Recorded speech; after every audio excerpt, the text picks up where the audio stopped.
Olá, queridos, a graça e a paz, tudo bem? Mais um dia adorando, exaltando e glorificando o nome daquele que vive e reina. Hoje, um dia maravilhoso, uma sexta-feira, vamos antevéspera de feriado e conversando essa semana com alguns irmãos, com a minha esposa, com algumas pessoas da minha família. E algumas pessoas vêm compartilhando conosco sobre tomar decisões. E hoje eu quero trazer uma palavra sobre isso.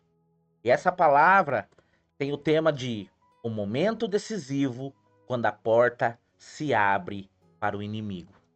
O momento decisivo quando a porta se abre para o inimigo. O inimigo, ele teima em nos rodear. O inimigo, ele teima em nos atrapalhar.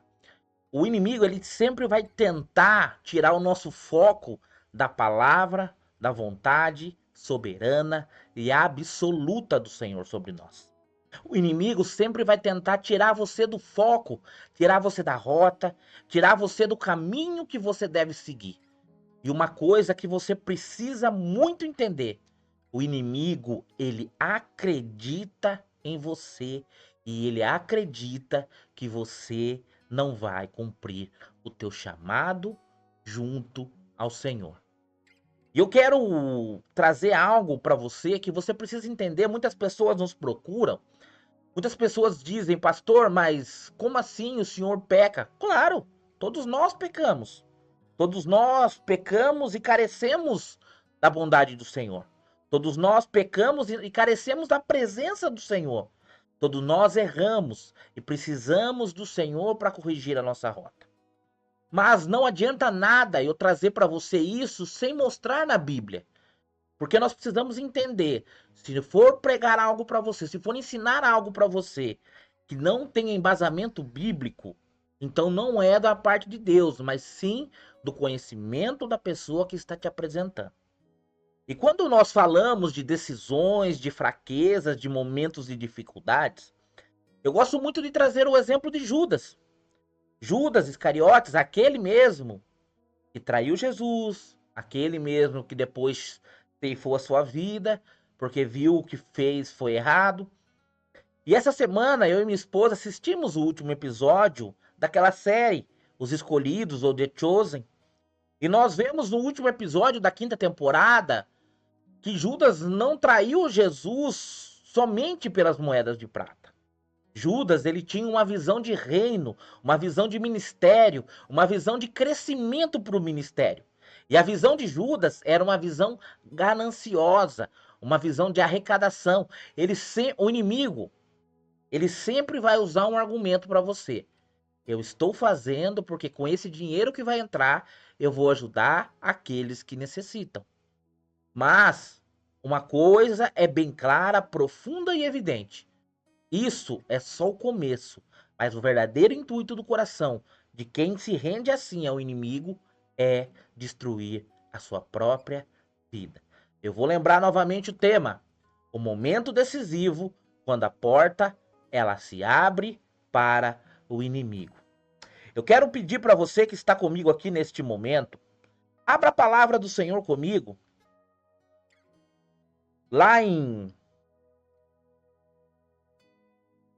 João, capítulo 13, no versículo de número 27, que diz assim: olha que poderoso o que a palavra do Senhor diz aqui. João, capítulo de número 13, no versículo de número 27, que diz assim: e após o bocado, entrou nele Satanás. Então disse Jesus: o que tu fazes, faze-o depressa. E vou repetir: e após ter comido o bocado, entrou nele Satanás. E então disse Jesus: o que tu fazes, faze-o depressa. Ali Jesus está dizendo para que Judas cumpra para que o chamado para que ele veio, para que Judas cumpra o que ele foi chamado para fazer. E Jesus, quando fala isso para Judas, é mais uma oportunidade para que Judas se convença do que ele está fazendo está totalmente errado. O que Judas está fazendo está totalmente fora da vontade do Senhor. O que Judas está fazendo, ele deixou o diabo tomar a sua mente, ele deixou o diabo oprimi-lo. E quando o diabo oprime você, o diabo te controla pela sua mente.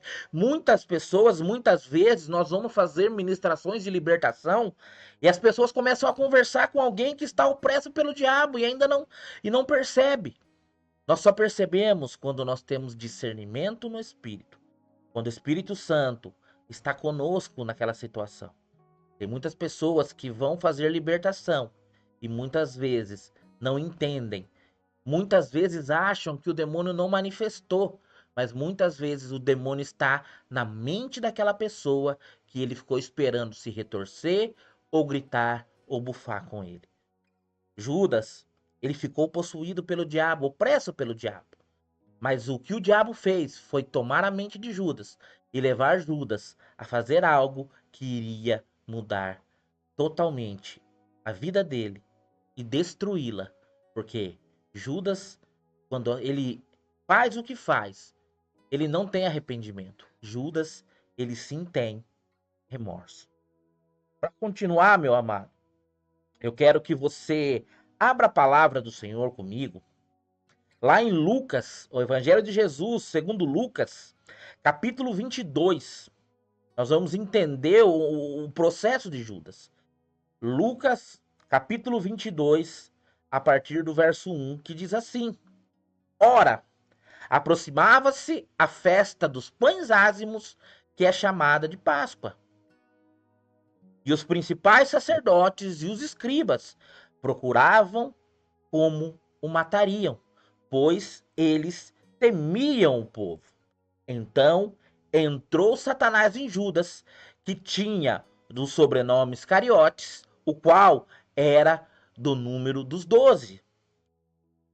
E ele foi no seu caminho e comunicou aos principais sacerdotes e capitães como ele poderia traí-lo. 5. E eles se alegraram e concordaram em lhe dar o dinheiro. Verso 6.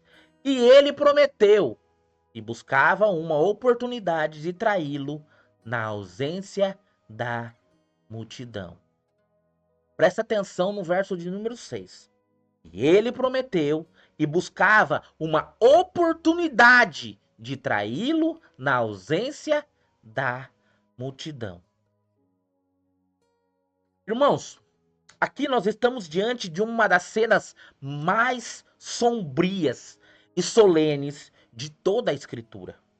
Uma sala, uma ceia, o mestre e seus discípulos, um ambiente de intimidade, de comunhão, de ensinamento profundo. Jesus lava os pés dos seus discípulos, fala de um novo mandamento, o amor.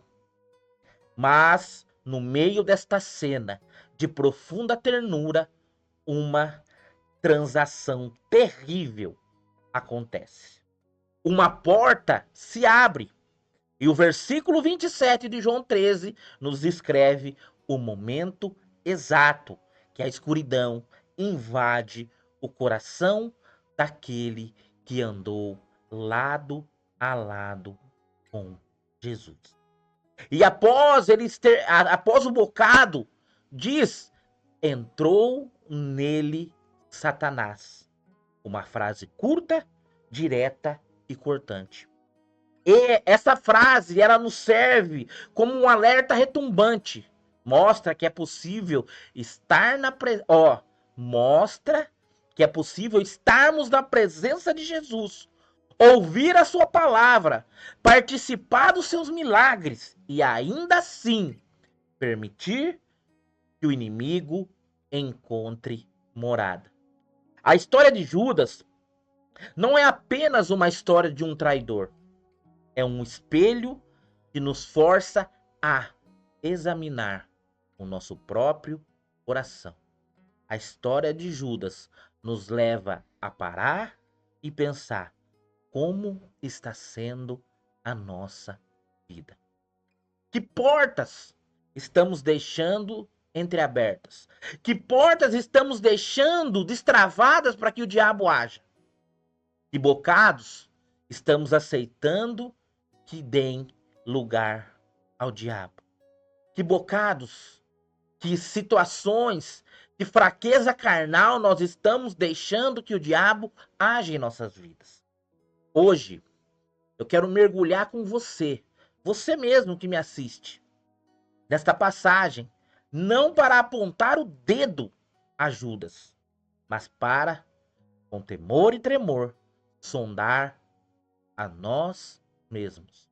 Vamos expor as táticas do inimigo e, à luz da palavra, aprender a repreendê-lo e a fechar definitivamente as portas que ele anseia por arrombar em nossas vidas.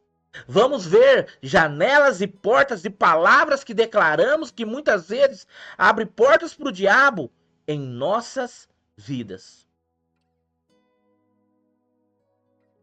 Portas que estão